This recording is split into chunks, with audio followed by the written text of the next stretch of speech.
पुन्हा नव्याने घडवूया अन्यायाविरोधात नवी क्रांती.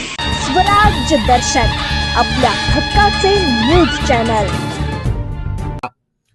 होय, नक्कीच. जर आपण आतापर्यंत सुनील तटकरे प्रदेशाध्यक्ष झाल्यानंतर जर आपण एकंदरीत जर आपण त्यांची गुन्हेगारी आणि राजकीय पार्श्वभूमी जर पाहिली तर बीडच्या हत्याकांडामध्ये सुद्धा सुनील तटकरे सुद्धा त्यांचा सुद्धा आतून सहभाग त्या ठिकाणी त्यांचे कार्यकर्ते होते म्हणून त्यांना त्या ठिकाणी पाठबळ देण्याचं काम करत होतं. परंतु महाराष्ट्र पोलिसांनी त्या ठिकाणी चांगलं काम त्या ठिकाणी केलं, चांगलं इन्व्हेस्टिगेशन त्या ठिकाणी केलं आणि आरोपींना त्या ठिकाणी जेलबंद केलं. तसेच आपण पाहिलं की मग त्यानंतर त्यांचा असणारा दुसरा प्रवक्ता, तो त्या प्रवक्त्यांनी सुद्धा सूरज चव्हाण यांनी सुद्धा त्या ठिकाणी एका हिंदू संघटनेच्या अध्यक्षांना त्या ठिकाणी एकत्रपणे येऊन त्या ठिकाणी मारलेलं होतं.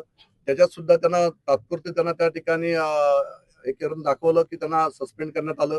पुन्हा 2 महिन्यात सुनील तटकरेंनीच त्यांना त्या ठिकाणी घेण्यात आलं.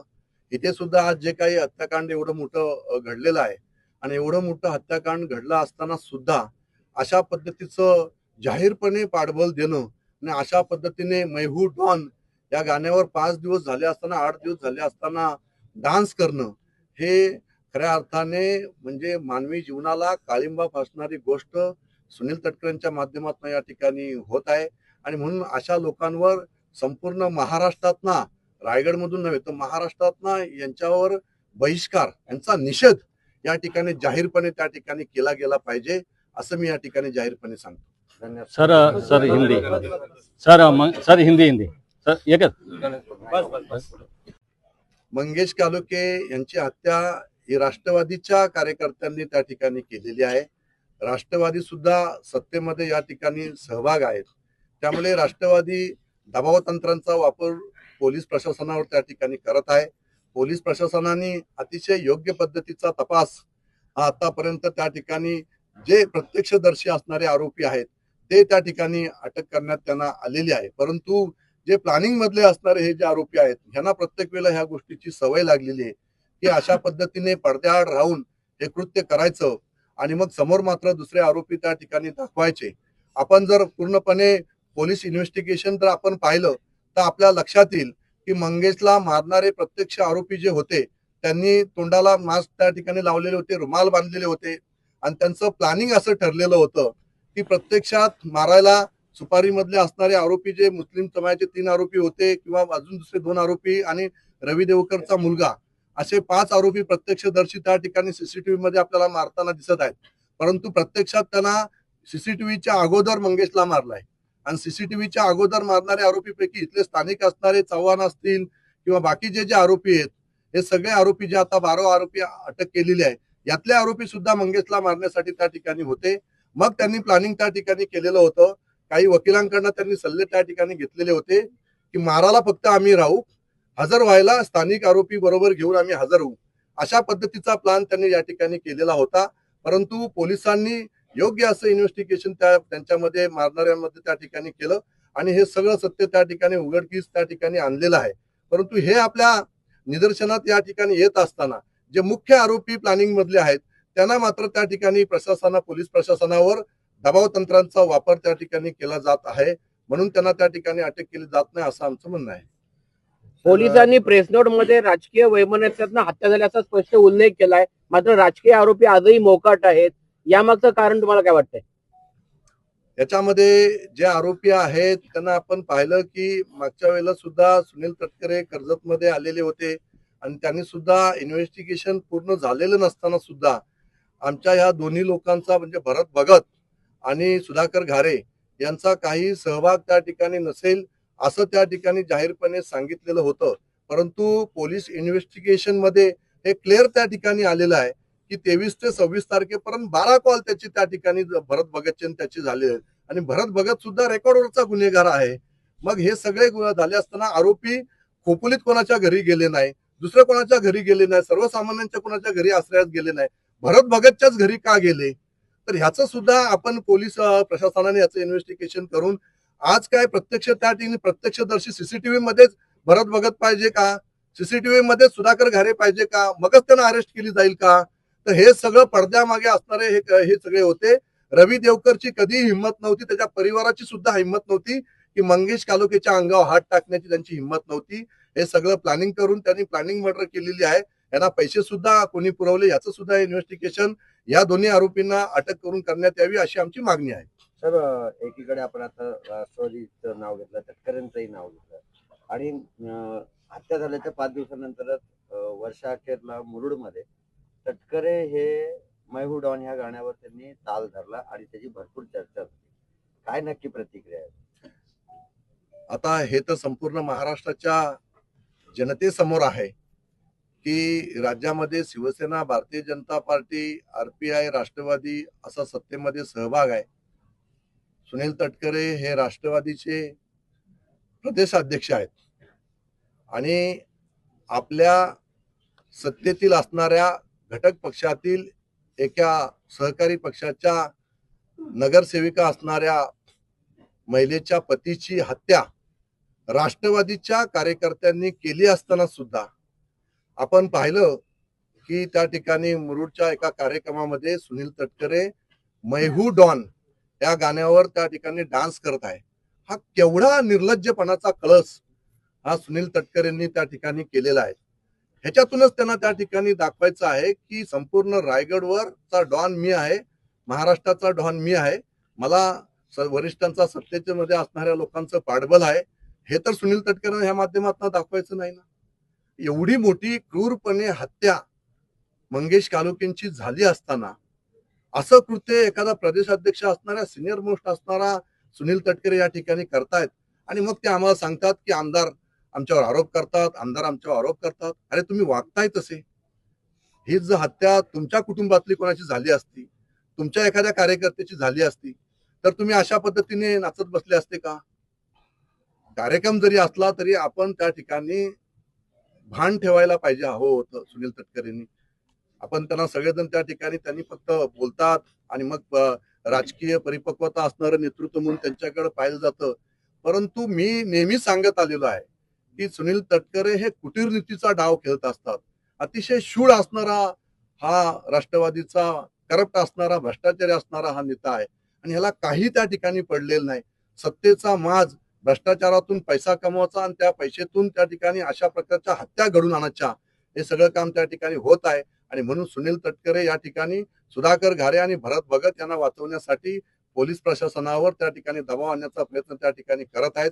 माझी पोलीस प्रशासनाला हात जोडून विनंती आहे की आपण तात्काळ यांना त्या ठिकाणी अटक करून यांचा तपास करावा. अन्यथा आम्ही रस्त्यावर उतरू, आम्ही रस्त्यावर उतरून न्याय मागू. आम्ही हा शांत या ठिकाणी बसणार नाहीत. आम्ही लोकशाही पद्धतीने न्याय घ्यायला लागला तर आम्ही तो न्याय घेऊ.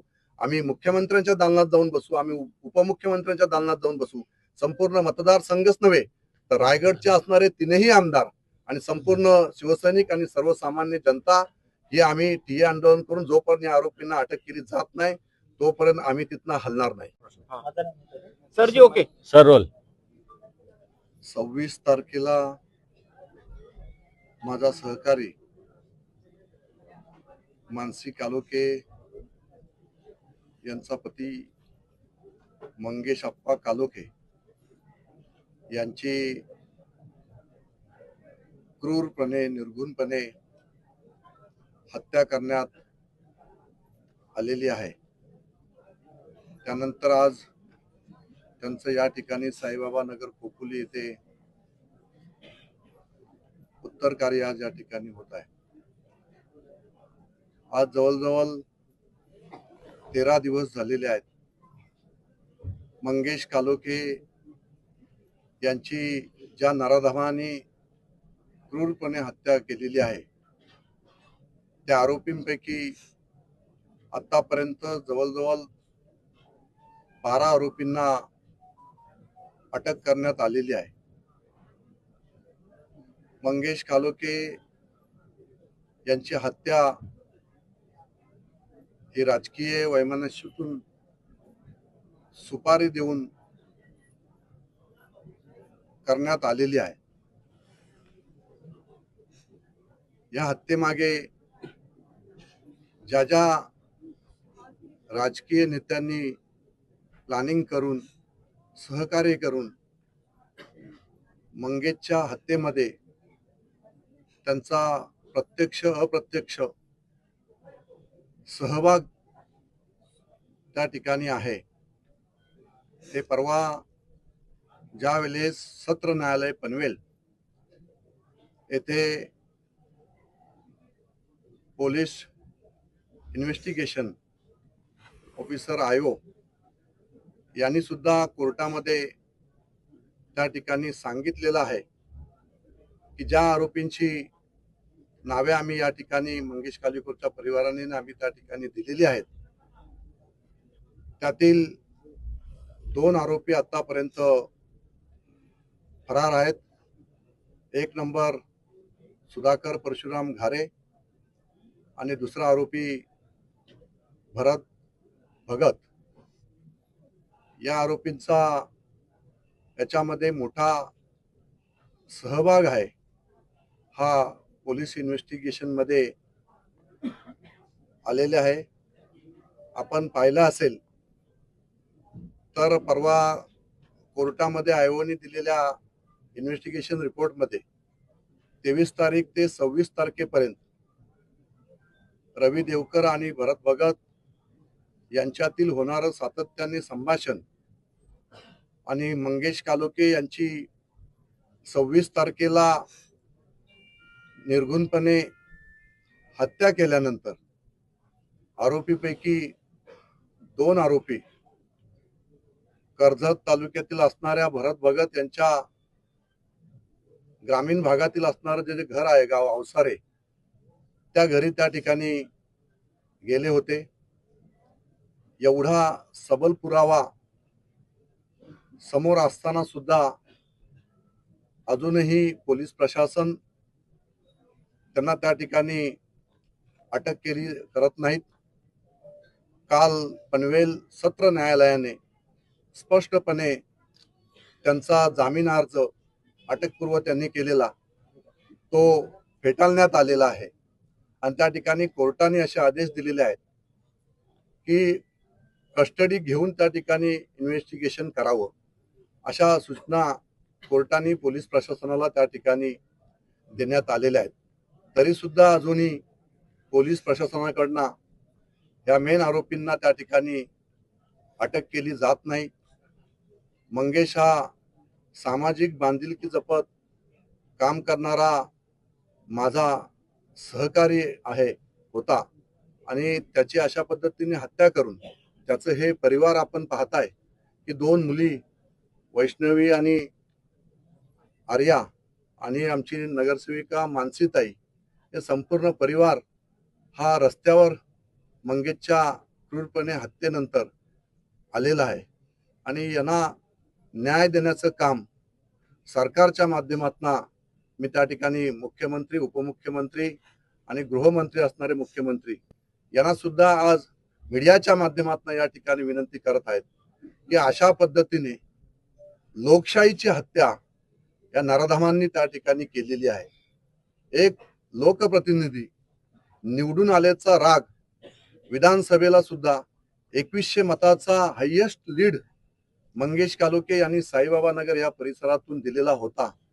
याचा राग सातत्याने सुधाकर घारे यांच्या मनामध्ये सुद्धा होता आणि म्हणून रवी देवकर यांना सातत्याने वर्षभरापासून या ठिकाणी त्यांना प्रोत्साहित करण्यात आलेलं होतं की मंगेश ज्या पद्धतीने इथे शिवसेनेचं काम करत आहे तर त्याला कोणत्याही परिस्थितीमध्ये या ठिकाणी बॅकफुटवर आणला पाहिजे आणि यासाठीच या नराधमांना पाठीशी घालून या ठिकाणी मंगेश कालोके यांची प्लॅनिंग मर्डर या ठिकाणी सुपारी देऊन भरत भगत